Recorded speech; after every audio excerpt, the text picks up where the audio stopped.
Hi friends, we happily welcomes to Amma's food courts. நாம் இன்றைக்கி நம்மளோட அம்மாஸ் ஃபுட் கோர்ட்ஸில் ஒரு சவுத் இண்டியன் ஃபேமஸ் ரெசிபியான சாம்பார் எப்படி செய்கிறதுன்னு பார்க்க போகிறோம். ஆமாம், நம்ம இன்றைக்கி நம்மளோட சேனலில் முருங்கைக்காய் சாம்பார் எப்படி செய்கிறதுன்னு பார்க்கலாம். என்னடா அது சாம்பாரில் ஒரு ரெசிபியாக ஒரு பேசிக்கான குழம்பு இதை போய் யூடியூப்பில் போட வந்துட்டாங்க அப்படின்னு நினைக்கிறீங்களா? இந்த வீடியோ நம்ம முழுக்க ஸ்பின்ஸ்டர்ஸ்க்காகவும் பேச்சுலர்ஸ்க்காகவும் டெடிகேட் பண்ணுறோம். நீங்கள் உங்களுக்கு எதுவுமே குக் பண்ண தெரியாதா? இப்போ தான் ஃபஸ்ட்டு குக் பண்ண பழகிட்டு இருக்கீங்களா? அப்போ நீங்கள் நம்ம சேனலை சப்ஸ்கிரைப் பண்ணிக்கோங்க. டெய்லி பேசிக்கான குழம்பு ரெசிபியெல்லாம் எப்படி செய்யலாம் அப்படிங்கிறத நம்ம சேனலில் அப்லோட் பண்ணுறோம். வாங்க இப்போ வீடியோக்குள்ளே போகலாம். நம்ம சாம்பார் செய்கிறதுக்காக ஃபஸ்ட்டு இப்போ பருப்பு ஊற வச்சு எடுத்துருக்கோம். பார்த்திங்கன்னா அது கூட 2 சொம்பு அளவுக்கு தண்ணி ஊற்றிக்கலாம். பருப்பு வந்து அரை மணி நேரம் அளவுக்கு ஊற வச்சுருக்கோம். இப்போ நம்ம பருப்பை வேக வைக்கிறதுக்காக அடுப்பில் வைக்கிறோம். நம்ம இண்டக்ஷன் ஸ்டவ் யூஸ் பண்ணுறோம். நீங்கள் வேணும்னா நார்மலாக இருக்க அடுப்புலேயே வச்சுக்கலாம். இப்போ வந்து பார்த்திங்கன்னா இது கூட ஒரு துண்டு அளவுக்கு பெருங்காயம் ஆட் பண்ணுறோம். பெருங்காயம் ஆட் பண்ணதுக்கப்புறமா இந்த மாதிரி பருப்பு வந்து நல்லா கொதிச்சு வரும். இது கூட வந்து நம்ம மஞ்சத்தூள் ஆட் பண்ணிக்கலாம். இப்போ சின்ன ஸ்பூனில் 2 ஸ்பூன் அளவுக்கு நம்ம இது கூட மஞ்சத்தூள் ஆட் பண்ணுறோம். மஞ்சத்தூள் போட்டதுக்கப்புறமாவே பார்த்திங்கன்னா பருப்பு நல்லா இந்த மாதிரி கொதிச்சு வரும். இப்போ குக்கரோட கேஸ்கெட்டும் விசிலும் போட்டு மூடி வச்சிடலாம். 2 விசில் வந்ததுக்கப்புறமா ஆஃப் பண்ணிக்கலாம். பருப்பு வந்து நம்மளுக்கு அரை மணி நேரம் ஊறிருக்கு, அதனால் 2 விசில். நீங்கள் கம்மியாக ஒரு 10 நிமிஷம் ஊற வச்சுருந்தீங்க அப்படின்னா 3 விசில் விட்டுக்குங்க. இப்போ நம்ம ஒரு கடாயில் எண்ணெய் ஊற்றிருக்கோம். இப்போ எண்ணெய் காயிட்டும், அதுக்கப்புறம் நம்ம காய்கறியெல்லாம் ஆட் பண்ணிக்கலாம். நம்ம 2 முருங்கைக்காயை இந்த மாதிரி கட் பண்ணி எடுத்துருக்கோம். அது கூட ஒரு கை அளவுக்கு சின்ன வெங்காயம் எடுத்துருக்கோம். 4-5 பல்லு பூண்டு எடுத்துருக்கோம். ஒரு கொத்து கருவேப்பிலை போட்டிருக்கோம். அதுக்கப்புறம் பார்த்திங்கன்னா ஒரு பச்சை மிளகாய் ஆட் பண்ணியிருக்கோம். பச்சை மிளகாய் எண்ணெயில் போடுறதுக்கு முன்னாடி கத்தி வச்சு நடுவில் ஒரு கீறி விட்டுட்டு அதுக்கப்புறமா போடுங்க. இல்லை பச்சை மிளகாவை டைரெக்டாக நீங்கள் எண்ணெயில் போட்டிங்கன்னா பச்சை மிளகாய் வெடித்து நம்ம மேலேயே தெரிச்சிரும். அதனால் எப்போயுமே பச்சை மிளகாய் ஆட் பண்ணுறதுக்கு முன்னாடி கத்தி வச்சு ஒரு சின்னதாக ஒரு கீறல் விட்டு அதுக்கப்புறமா போடுங்க. இப்போ நம்ம இது கூட 2.5 ஸ்பூன் அளவுக்கு சாம்பார் தூள் ஆட் பண்ணுறோம். சாம்பார் தூள் எல்லாமே நம்ம வீட்டில் அரைச்ச சாம்பார் தூள் தான் நம்ம யூஸ் பண்ணுறோம். இனி ஒரு வீடியோவில் சாம்பார் தூள் எப்படி அரைக்கிறது அப்படிங்கிறத போடலாம். இப்போ வந்து பார்த்திங்கன்னா நம்ம இது கூட தண்ணி ஆட் பண்ணிக்கிறோம். நம்ம 2 சொம்பு அளவுக்கு தண்ணி எடுத்துருக்கோம். நீங்கள் டம்ளர் எடுத்துக்கிட்டிங்கன்னா 1/4 லிட்டர் டம்ளரில் 2 டம்ளர் அளவுக்கு தண்ணி எடுத்துக்கோங்க.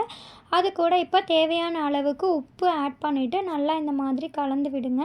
இப்போ வந்து பார்த்திங்கன்னா நம்ம போட்டிருக்க சாம்பார் தூள் இந்த முருங்கைக்காய் இந்த மாதிரி வெங்காயம் இதிலெல்லாம் நல்லா பிடிக்கிற அளவுக்கு நல்லா கலந்து விடுங்க. இப்போ வந்து பார்த்திங்கன்னா இந்த மாதிரி கொஞ்சமாக நொரையாக வரும்.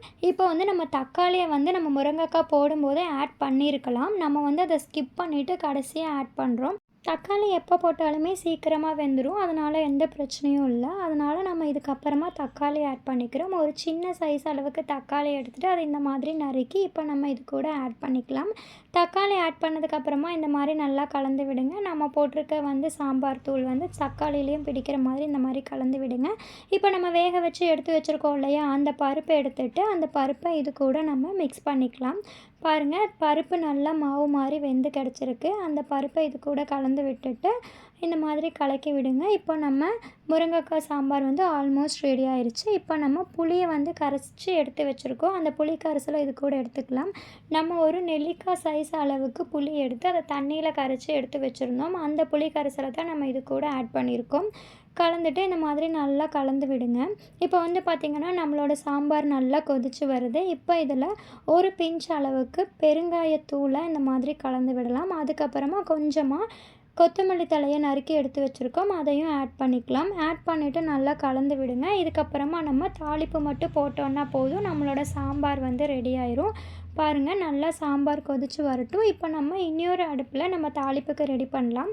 கொஞ்சமாக எண்ணெய் சேர்த்துட்டு அதில் ஒரு துளி கடுகு சேர்த்து கடுகு நல்லா பொரிஞ்சு வந்ததுக்கப்புறமா கடலைப்பருப்பு உளுந்தப்பருப்பு கொஞ்சமாக சேர்த்திக்கிறோம். சேர்த்திட்டு அதுவும் நல்லா பொரிஞ்சு வந்ததுக்கு அப்புறமா நம்ம கருவேப்பிலையும் வரமிளகாவும் சேர்த்து நல்லா இந்த மாதிரி தாளித்து எடுத்துக்கலாம். கருவேப்பிலை வரமிளகா சேர்த்ததுக்கப்புறமா அந்த தாளிப்பை எடுத்து நம்ம வச்சுருக்க சாம்பாரில் கலந்துக்கலாம். கலந்துட்டு இந்த மாதிரி நல்லா கரண்டி வச்சு கலக்கி விடுங்க. அவ்வளோதான், நம்மளோட சூப்பரான முருங்கைக்காய் பருப்பு சாம்பார் ரெடி ஆகிடுச்சு. நீங்களும் இதை வீட்டில் ட்ரை பண்ணி பாருங்கள். இந்த மாதிரியான பேசிக்கான குழம்பு ரெசிபிஸ் எல்லாம் எப்படி செய்கிறதுன்னு கற்றுக்கணுன்னா நம்ம சேனலை சப்ஸ்கிரைப் பண்ணிக்கோங்க. இதுக்கப்புறம் போடுற வீடியோஸ் எல்லாம் ஸ்கிப் பண்ணாமல் பாருங்கள். நம்ம சேனலில் இப்போ நம்ம அப்லோட் பண்ணுற வீடியோஸ் எல்லாமே ஸ்பின்ஸ்டர்ஸ்க்காகவும் பேச்சுலர்ஸ்க்காகவும் ஈஸியான குக்கிங் மெத்தட்ஸ் எல்லாம் ஈஸியாக எப்படி குக் பண்ணலாம், அதோட ட்ரிக்ஸ் எல்லாம் என்ன அப்படிங்கிறது தான் நம்ம இனிமேல் அப்லோட் பண்ண போகிறோம். தேங்க்ஸ் டு வாட்சிங். Keep support to Amma's food courts. Thank you.